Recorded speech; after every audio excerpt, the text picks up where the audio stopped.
Oui, je fais cette vidéo pour expliquer à propos de la différence entre les prophètes avant que nos ancêtres ont reçus, puis les prophètes qui sont censés devenir durant le temps de la fin.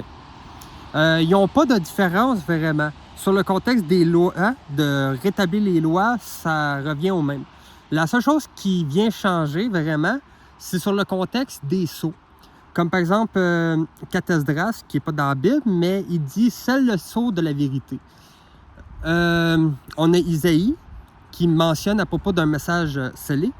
On a Daniel, qui, à la fin de son chapitre 12, le dernier chapitre de son livre, il est bien mentionné. L'ange dit à Daniel, scelle le livre, car cela concerne le temps de la fin. Et le chapitre 7 ou le chapitre 8, l'ange dit à Daniel que cela concerne le temps de la fin. Beaucoup chercheront ici et là, et la vérité deviendra abondante. Les sceaux, ce sont ce que nos ancêtres ont reçu par les prophètes par écrit. La vérité que chacun, un donne telle chose, un autre donne telle chose. Job, lui, va donner dans le contexte de ce qui est de tout perdre puis de tout récupérer en restant fidèle à Dieu, chose qui n'est pas des autres prophètes. Jonas, il a sa petite catégorie à lui.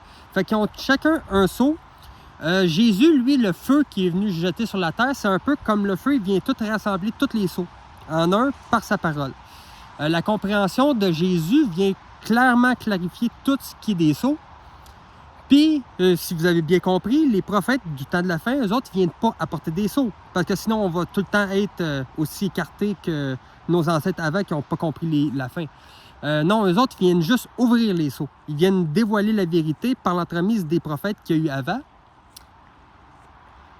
Et du même fait, on peut parler, par exemple, du contexte des religions chrétiennes. On va dire, par exemple, que les religions chrétiennes, ils donnent chacun leur point de vue sur ce qui est du temps de la fin. Mais ils se contredisent tous l'un l'autre, mais ils utilisent tous le même livre. Ils utilisent toute la même Bible, même si la traduction, l'édition peut varier d'une religion avec d'autres religions, ça revient toujours dans le même contexte. Puis ça se contredit tout. C'est pour ça que Dieu est censé envoyer des prophètes à la fin, qui est censé de clarifier les choses. C'est tout simplement ça la vidéo que je voulais passer ici pour clarifier la différence entre les prophètes d'avant et les prophètes du temps de la fin. Parce que forcément, tout le monde n'a pas compris ça. Parce que si on parle de prophètes qui viendraient au temps de la fin, tout le monde penserait les mêmes principes que les prophètes avant. Non, c'est tout différent. Mais par contre, du contexte des lois, oui, ils viennent rétablir les choses parmi les lois des hommes sur Terre. Ça change pas, ça revient au même. C'est tout simplement ça la vidéo.